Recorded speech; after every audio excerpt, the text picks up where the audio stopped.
Angela Griffin, and for 10 weeks I'm experiencing real life and death drama with the ambulance service. We're on our way to a male that's stabbed.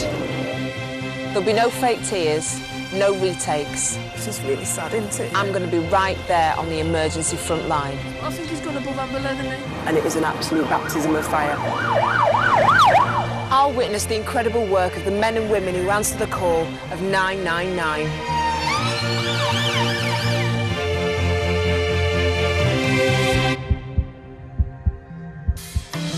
I'm back in Birmingham, where I'm going to catch up with some of the crews that cover the inner city. I feel like I'm into the swing of things now, but the one thing I've learned from this job is to expect the unexpected. The last time I was in this huge city, I tackled the night shift.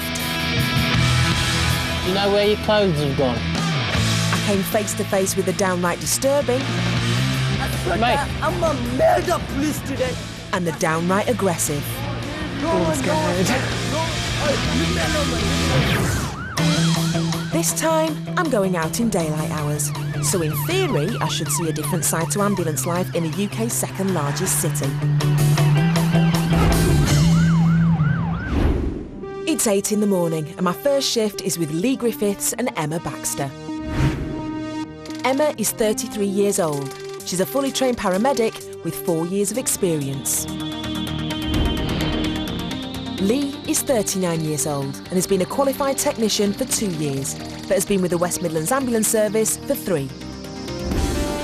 Emma and Lee have been a team for just over 2 years. I have a feeling this shift is going to be fascinating because I've heard that Lee is always finding himself right in the thick of things. We do tend to attract certain jobs, don't we? If there's ever a nasty job, I tend to get a lot of overdoses. You have a pattern like that. If I'm attending, you tend to get, we turn up and there's something quite nasty going on. And I'd only get the back pain that they've had for like 5 weeks. That's obviously, you know, a genuine pain and everything, but not necessarily a 999 call on blues ambulance work. Oh, right, well, I'm going to look out for that then today. I'm going to look out and see if this theory actually tallies up. Hopefully you'll break the cycle. Yeah. Do you think that could I be hope today? so.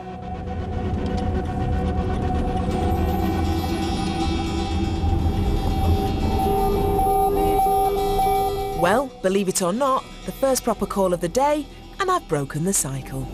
RTC, pedestrian versus car. Get my flurry on. 7176, yeah, I put mobile on that, over. Emma's attending on this job. She said she normally gets the less serious calls. But this is an RTC, a road traffic collision. Wow. Right, we're going to a car versus a pedestrian. It's a male, 46 years old. Chest and head injuries. But he is conscious and breathing, but this is one of those, I would imagine, I'll check with Emma now, but I would imagine, you know, the fact that they've put chest and head injuries means that this could be really serious. Let's face it, when it's a car versus pedestrian, there can only be one loser. And to make our job harder, the roads are packed. So we're coming up to nearly 8:30, it's Friday morning, it's rush hour. So there's obviously a lot of business on the roads at this time. I think you can get to it off the bottom of Broad Street, can't you? If you go straight to the bottom and then left. Yeah, that's where we had them stabbings, isn't it? Yeah.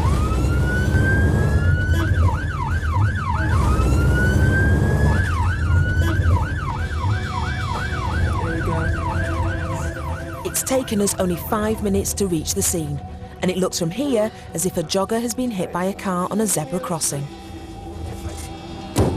What's your name?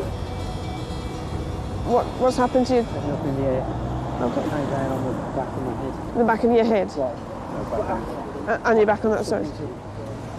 On that side? Yeah. Okay, are you normally fit and well, or you got any medical problems? No. Just have a quick look at your head.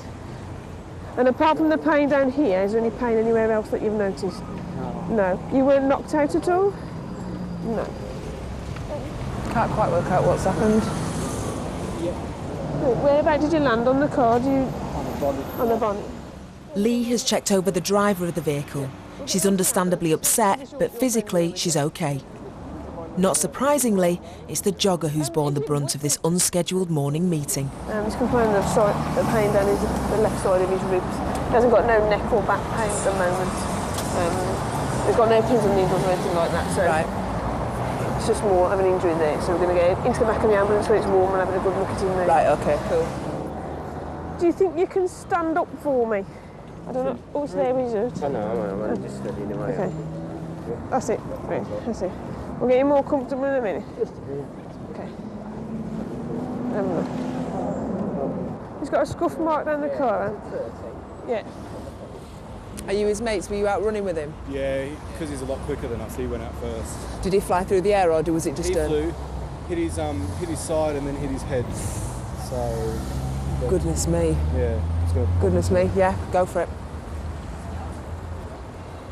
By the sound of it, this guy's really lucky. You're all right getting your leg up. Do you want me to help you? Okay.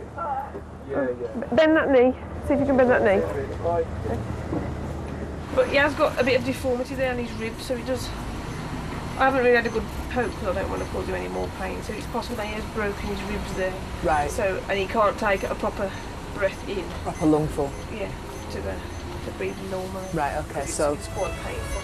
A serious accident like this will need to be investigated by the police to see if anyone's at fault. Yeah. Is that oxygen helping at all? With the jogger just about as comfortable as someone can be with broken ribs, it gently does it as we head back to the hospital, where doctors will check for hidden injuries. It's not the best way to start the day, is it? Yeah. How far into your run were you? No, nearly at the end. Were you nearly at the end? I need to run. Forget my exercise guilt for a moment. This poor bloke's just bounced off a car bonnet and into A&E. Ambulance crews have to deal with the needs of everyone involved at the scene. Is it hard to not prejudge a situation? Or do you have the ability to just separate yourself off from that and just... Well, I mean, there was 2 patients there, wasn't there? At the end of the day. You know, she was upset. You just don't know what happened. No, so if you just concentrate on what you're dealing with and you don't kind of think about it, and then you get another job, so you don't really get time to think about it. It was a dramatic start to the day, and it hadn't taken long for the busy streets of Birmingham to claim their first casualty. But we've had another call, and this time, it's the type of emergency that really puts me on edge. We're on our way to a primary school. All we know is it's an injured child. I'm slightly worried about it, actually. It's 5 years old, and as much as it can be something quite small, it could be something quite traumatic as well. Not for the first time, the mother in me is playing havoc with my emotions. God, I really don't want this child to be hurt. And I've got a really horrible feeling that she is. I think this might be awful.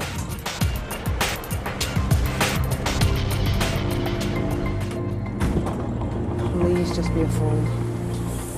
I'm normally coming to school to pick up my daughter. Happy times, not something like this. Hello. Oh dear. I've learnt being on this job, when you hear a child cry, it's a good thing. What have you done, sweetie? Oh dear. Should we put a nice dressing on your head? Poor little Cheyenne. She's bumped heads with one of the other kids and ended up with a nasty cut. That one there. Oh, do you want Teddy to have one as well? Yeah. The school's called an ambulance because the wound needs hospital treatment. Okay. But otherwise, thank goodness, she's going to be all right. So sit up, come on Teddy, sit up. Sit up, Teddy, that's it. And Teddy's going to have one on exactly the same side as you. Put your finger on it. Teddy's going to have a bandage too. Look, Teddy's got a matching one now.